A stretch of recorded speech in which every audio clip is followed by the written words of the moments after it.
राधे राधे भक्तों, आज के इस वीडियो में हम पुरुषोत्तम मास की कथा श्रृंखला में 1 से 5 अध्याय की कथा लाए हैं। पुरुषोत्तम मास महात्म्य कथा अध्याय 1। एक समय की बात है, भक्तों की सभी मनोकामनाओं को पूर्ण करने वाले वृंदावन के स्वामी भगवान पुरुषोत्तम को प्रणाम करते हुए इस पवित्र कथा का आरंभ होता है। भगवान नारायण, नर नरोत्तम, देवी सरस्वती और महर्षि व्यास का स्मरण कर ये कथा आगे बढ़ती है। पवित्र नैमिषारण्य में अनेक महान ऋषि मुनि एकत्र हुए थे। वे सभी वेदों के ज्ञाता, तपस्वी, ब्रह्मनिष्ठ और परोपकारी थे। उनका उद्देश्य था यज्ञ के माध्यम से संसार का कल्याण करना और ऐसा ज्ञान प्राप्त करना जिससे जीवों का उद्धार हो सके। उसी समय सूत जी, जो कि महान कथावाचक और शास्त्रों के मर्मज्ञ थे, तीर्थ यात्रा करते हुए वहां पहुंची। उनका स्वरूप अत्यंत दिव्य था। वे शांत, संयमी, भगवान के नाम में लीन और आध्यात्मिक तेज से प्रकाशित थे। सूत जी को देखकर सभी ऋषि आदर पूर्वक खड़े हो गए। उन्होंने उन्हें उत्तम आसन दिया और विनम्रता से निवेदन किया, हे सूत जी, आप सब शास्त्रों के ज्ञाता हैं। कृपा करके हमें ऐसी कथा सुनाइए जो सारभूत हो, कल्याणकारी हो और हमें इस संसार रूपी सागर से पार लगाने वाली हो। ऋषियों की ये विनती सुनकर सूत जी प्रसन्न हुए और उन्होंने कथा प्रारंभ की। सूत जी ने बताया कि वे अनेक पवित्र तीर्थों की यात्रा करते हुए वहां पहुंचे हैं। उन्होंने पुष्कर, यमुना, गंगा, काशी, गया, त्रिवेणी, गोदावरी, कावेरी, नर्मदा आदि पवित्र नदियों और स्थानों पर स्नान किया, तर्पण किया और देवताओं पितरों की पूजा की। इस तीर्थ यात्रा ने उनके मन को और अधिक पवित्र और शांत बना दिया। यात्रा करते करते वे हस्तिनापुर पहुंचे, जहां उन्होंने सुना कि राजा परीक्षित ने अपना राज्य त्याग दिया है और गंगा तट पर तपस्या कर रहे हैं। ये सुनकर सूत जी भी वहां पहुंचे। गंगा के किनारे का दृश्य अत्यंत अद्भुत था। अनेक सिद्ध, योगी और ऋषि वहां एकत्र थे, जो विभिन्न प्रकार की कठोर तपस्याएं कर रहे थे। कोई उपवास कर रहा था, कोई केवल वायु पर निर्भर था, तो कोई फलाहार कर जीवन यापन कर रहा था। उसी समय वहां एक महान दिव्य घटना घटी। महर्षि व्यास के पुत्र, ब्रह्मज्ञानी और महान योगी श्री शुकदेव जी वहां पधारे। वे युवा थे, परंतु उनके भीतर अद्भुत वैराग्य और ज्ञान था। उनका स्वरूप अलौकिक था। वे संसार की मोह से पूर्णतः मुक्त और ब्रह्म में लीन थी। उनके आगमन पर सभी ऋषि मुनि सम्मान में खड़े हो गए और उन्हें एक ऊंचे आसन पर विराजमान किया। शुकदेव जी उस सभा में ऐसी शोभित हो रही थी जैसे आकाश में चंद्रमा तारों से घिरा हुआ चमकता है। सभी मुनि उनकी चारों ओर बैठकर उनकी मुख से ज्ञान और भगवान की कथा सुनने के लिए उत्सुक हो गए। पुरुषोत्तम मास महात्म्य कथा अध्याय 2। सूत जी बोले, हे मुनियों, जब राजा परीक्षित गंगा तट पर पहुँचे, तब भगवान शुकदेव जी ने उन्हें श्रीमद् भागवत की अमृतमयी कथा सुनाई। उस कथा को सुनकर राजा परीक्षित को मोक्ष प्राप्त हुआ। उस दिव्य दृश्य को देखकर और वहाँ के पुण्य वातावरण का अनुभव कर मैं यहाँ आप सबके यज्ञ का दर्शन करने आया हूँ। आप जैसे ब्राह्मणों को देखकर मैं स्वयं को धन्य मानता हूँ। ऋषियों ने कहा, हे सूत जी, आपने जो भगवान व्यास के मुख से सुना है वो अत्यंत अद्भुत और दुर्लभ है। कृपा करके हमें वही कथा सुनाइए जो जीवन का सार हो, जो मन को शांति दे और जो अमृत से भी बढ़कर हितकारी हो। सूत जी विनम्रता से बोले, मैं तो साधारण हूँ, परंतु आप महान ऋषि मुझसे प्रश्न कर रहे हैं, ये मेरा सौभाग्य है। जो कुछ मैंने अपने गुरु व्यास जी से सुना है वही मैं आपको सुनाता हूँ। इसके बाद सूत जी ने एक पुरातन प्रसंग सुनाया। उन्होंने बताया, एक बार देवर्षि नारद बद्रीनाथ के समीप स्थित नर नारायण के आश्रम में पहुँचे। वो आश्रम अत्यंत पवित्र और दिव्य था। वहाँ अनेक तपस्वी, सिद्ध और देवता निवास करते थे। चारों ओर हरियाली, फल फूल से लदी वृक्ष और पवित्र गंगा व अलकनंदा की धारा उस स्थान को और भी सुंदर बना रही थी। नारद मुनि ने वहां पहुंचकर भगवान नारायण को साष्टांग प्रणाम किया। भगवान नारायण गहन तप में लीन थे। उनकी तेज से समस्त वातावरण प्रकाशित हो रहा था। उन्हें देखकर नारद जी ने अत्यंत श्रद्धा और प्रेम से उनकी स्तुति की। नारद जी बोले, हे देवों के देव, हे जगन्नाथ, आप कृपा के सागर हैं। आपका तप संपूर्ण प्राणियों के कल्याण के लिए है। कलयुग में जीव अज्ञान और विषयों में फंसे हुए हैं। ऐसे समय में उनके उद्धार के लिए कोई सरल और प्रभावी उपाय बताइए जिससे उनका कल्याण हो और उन्हें मोक्ष प्राप्त हो सके। मैं भी आपके मुख से वही ज्ञान सुनना चाहता हूँ।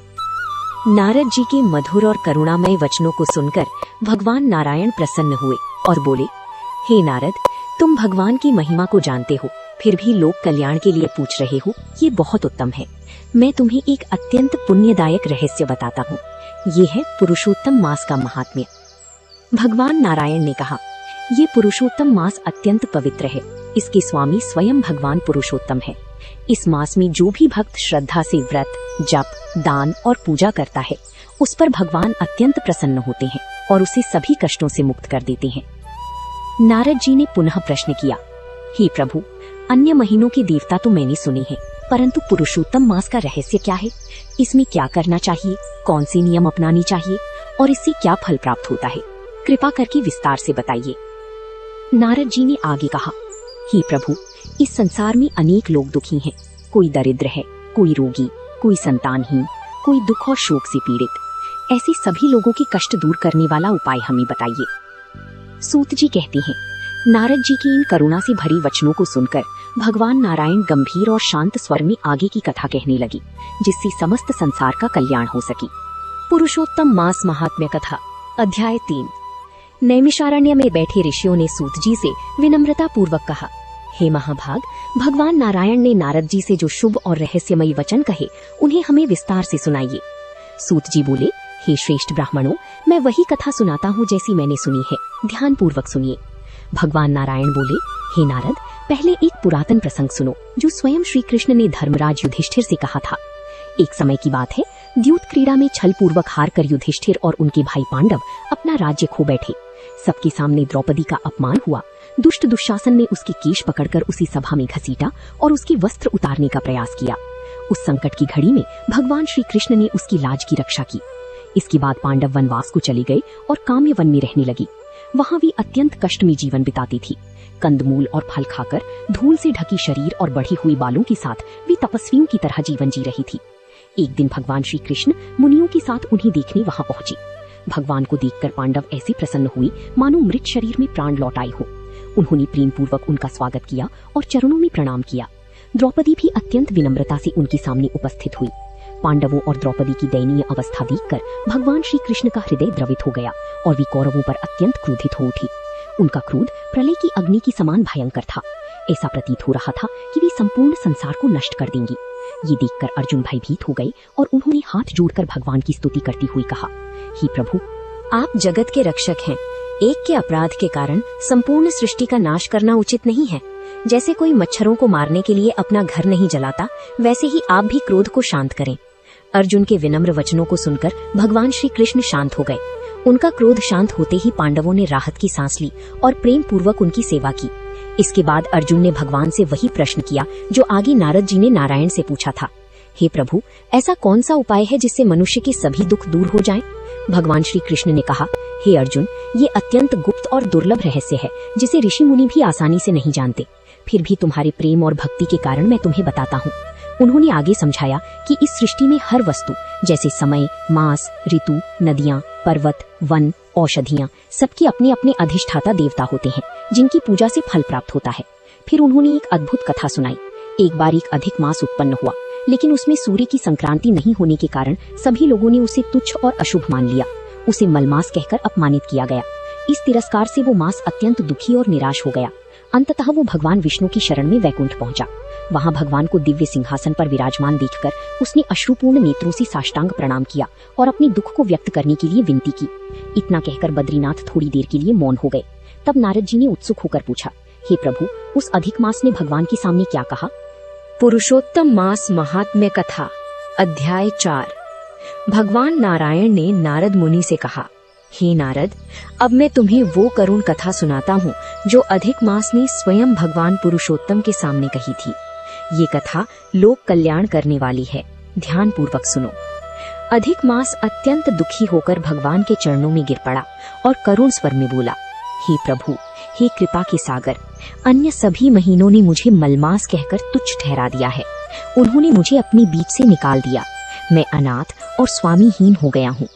आप तो दीनों के रक्षक हैं, फिर मेरी रक्षा क्यों नहीं करते? वो आगे बोला, हे नाथ, जैसे आपने संकट में पड़े भक्तों की रक्षा की, वैसे ही मेरी भी रक्षा कीजिए। आपने देवकी की रक्षा की, द्रौपदी की लाज बचाई, कालिये नाग के विष से ग्वालों और गायों को बचाया, जंगल की अग्नि से ब्रजवासियों को सुरक्षित किया, जरासंध की बंधन से राजाओं को छुड़ाया और गजराज को ग्राह की मुख से बचाया, तो क्या मैं आपकी शरण में आकर भी अनाथ रह जाऊं? इतना कहती कहती अधिकमास रोने लगा। उसकी आंखों से आंसू बहने लगी और वो अपनी व्यथा में डूब गया। भगवान विष्णु ये दृश्य देखकर अत्यंत दयालु हो उठे। उन्होंने स्नेहपूर्वक कहा, हे वत्स, तुम इतनी दुखी क्यों हो? मेरी शरण में आने वाला कभी शोक में नहीं रहता। ये वैकुंठ ऐसा स्थान है जहाँ न दुख है, न बुढ़ापा, न मृत्यु का भय। यहाँ केवल आनंद ही आनंद है। फिर तुम यहाँ आकर भी दुखी क्यों हो? भगवान की ये वचन सुनकर अधिकमास ने कुछ धैर्य धारण किया और गहरी सांस लेते हुए बोला, हे प्रभु, आप सर्वज्ञ हैं, आपसे कुछ भी छिपा नहीं है। फिर भी मैं अपनी व्यथा कहता हूँ। संसार के सभी काल, क्षण, मुहूर्त, दिन, रात, पक्ष और मासों के अपने अपने स्वामी हैं, इसलिए वे सम्मानित हैं। परंतु मेरा कोई नाम नहीं, कोई स्वामी नहीं, कोई स्थान नहीं। इसी कारण सभी मुझे तुच्छ समझते हैं और शुभ कार्यों में मुझे वर्जित कर देते हैं। वह और भी दुखी होकर बोला, लोग मुझे मलमास कहकर अपमानित करते हैं।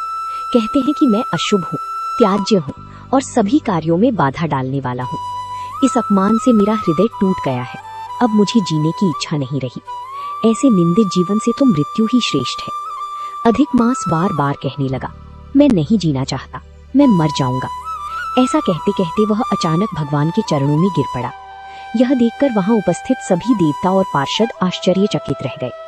भगवान श्रीहरि का हृदय करुणा से भर गया। वे मेघ के समान गंभीर और चंद्रमा की किरणों के समान शीतल वाणी में बोले, हे प्रिय, धैर्य रखो, मैं तुम्हारे दुख का निवारण अवश्य करूंगा। सूत जी कहते हैं, हे ब्राह्मणों, भगवान के ये वचन पाप रूपी समुद्र को सुखाने वाली अग्नि के समान थे। उन्हें सुनकर नारद मुनि अत्यंत प्रसन्न हुए और आगे की कथा सुनने के लिए उत्सुक हो उठे। पुरुषोत्तम मास महात्म्य कथा, अध्याय 4। भगवान नारायण ने नारद मुनि से कहा, हे नारद, अब मैं तुम्हें वो करुण कथा सुनाता हूँ जो अधिक मास ने स्वयं भगवान पुरुषोत्तम के सामने कही थी। ये कथा लोक कल्याण करने वाली है, ध्यान पूर्वक सुनो। अधिक मास अत्यंत दुखी होकर भगवान के चरणों में गिर पड़ा और करुण स्वर में बोला, हे प्रभु, हे कृपा के सागर, अन्य सभी महीनों ने मुझे मलमास कहकर तुच्छ ठहरा दिया है। उन्होंने मुझे अपने बीच से निकाल दिया। मैं अनाथ और स्वामीहीन हो गया हूँ। आप तो दीनों के रक्षक हैं, फिर मेरी रक्षा क्यों नहीं करते? वो आगे बोला, हे नाथ, जैसे आपने संकट में पड़े भक्तों की रक्षा की, वैसे ही मेरी भी रक्षा कीजिए। आपने देवकी की रक्षा की, द्रौपदी की लाज बचाई, कालिये नाग के विष से ग्वालों और गायों को बचाया, जंगल की अग्नि से व्रजवासियों को सुरक्षित किया, जरासंध की बंधन से राजाओं को छुड़ाया और गजराज को ग्राह की मुख से बचाया। तो क्या मैं आपकी शरण में आकर भी अनाथ रह जाऊं? इतना कहते कहते अधिकमास रोने लगा। उसकी आंखों से आंसू बहने लगी और वो अपनी व्यथा में डूब गया। भगवान विष्णु ये दृश्य देखकर अत्यंत दयालु हो उठे। उन्होंने स्नेहपूर्वक कहा, हे वत्स, तुम इतनी दुखी क्यों हो? मेरी शरण में आने वाला कभी शोक में नहीं रहता। ये वैकुंठ ऐसा स्थान है जहाँ न दुख है, न बुढ़ापा, न मृत्यु का भय। यहाँ केवल आनंद ही आनंद है। फिर तुम यहाँ आकर भी दुखी क्यों हो? भगवान की ये वचन सुनकर अधिकमास ने कुछ धैर्य धारण किया और गहरी सांस लेते हुए बोला, हे प्रभु, आप सर्वज्ञ हैं, आपसे कुछ भी छिपा नहीं है। फिर भी मैं अपनी व्यथा कहता हूँ। संसार के सभी काल, क्षण, मुहूर्त, दिन, रात, पक्ष और मासों के अपने अपने स्वामी हैं, इसलिए वे सम्मानित हैं। परंतु मेरा कोई नाम नहीं, कोई स्वामी नहीं, कोई स्थान नहीं। इसी कारण सभी मुझे तुच्छ समझते हैं और शुभ कार्यों में मुझे वर्जित कर देते हैं। वह और भी दुखी होकर बोला, लोग मुझे मलमास कहकर अपमानित करते हैं। कहते हैं कि मैं अशुभ हूँ, त्याज्य हूँ और सभी कार्यों में बाधा डालने वाला हूँ। इस अपमान से मेरा हृदय टूट गया है। अब मुझे जीने की इच्छा नहीं रही। ऐसे निंदित जीवन से तो मृत्यु ही श्रेष्ठ है। अधिकमास बार बार कहने लगा, मैं नहीं जीना चाहता, मैं मर जाऊंगा। ऐसा कहते कहते वह अचानक भगवान के चरणों में गिर पड़ा। यह देखकर वहां उपस्थित सभी देवता और पार्षद आश्चर्यचकित रह गए। भगवान श्रीहरि का हृदय करुणा से भर गया। वे मेघ के समान गंभीर और चंद्रमा की किरणों के समान शीतल वाणी में बोले, हे प्रिय, धैर्य रखो, मैं तुम्हारे दुख का निवारण अवश्य करूंगा। सूत जी कहते हैं, हे ब्राह्मणों, भगवान के ये वचन पाप रूपी समुद्र को सुखाने वाली अग्नि के समान थे। उन्हें सुनकर नारद मुनि अत्यंत प्रसन्न हुए और आगे की कथा सुनने के लिए उत्सुक हो उठे। भगवान नारायण बोले, हे नारद, ध्यान पूर्वक सुनो। जब अधिक मास अत्यंत दुखी होकर भगवान के चरणों में गिर पड़ा और मूर्छित हो गया, तब भगवान के संकेत से गरुड़ उसे अपने पंखों से हवा करने लगे। कुछ ही क्षणों में अधिक मास को चेतना आई। वह पुनः विलाप करते हुए बोला, हे प्रभु, मेरी रक्षा कीजिए, मैं आपकी शरण में आया हूँ, आप मेरी उपेक्षा क्यों कर रहे हैं? उसकी करुण पुकार सुनकर भगवान विष्णु दयालु हो उठे।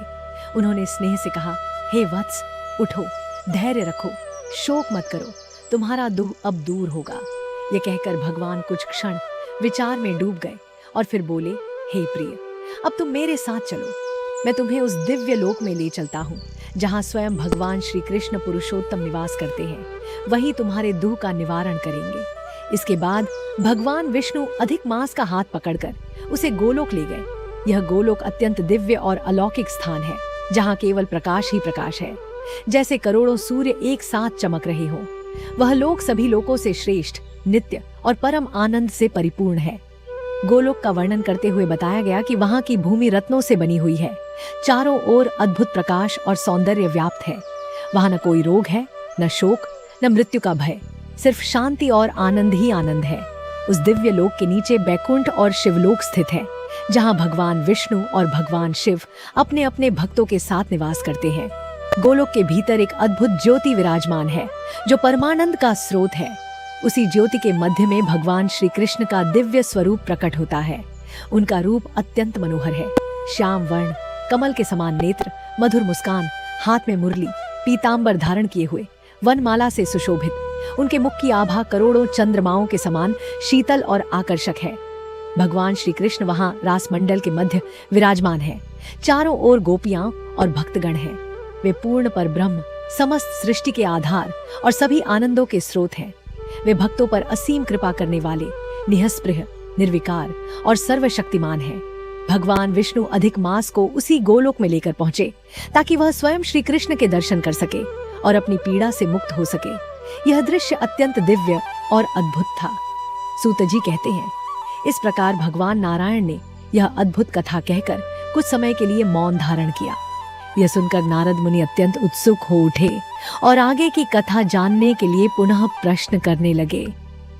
यदि आपको भगवान श्री कृष्ण और पुरुषोत्तम मास की ये दिव्य कथा पसंद आई हो, तो वीडियो को लाइक करें, अपने परिवार और मित्रों के साथ शेयर अवश्य करें और ऐसे ही अद्भुत धार्मिक कथाओं के लिए हमारे चैनल को सब्सक्राइब जरूर करें।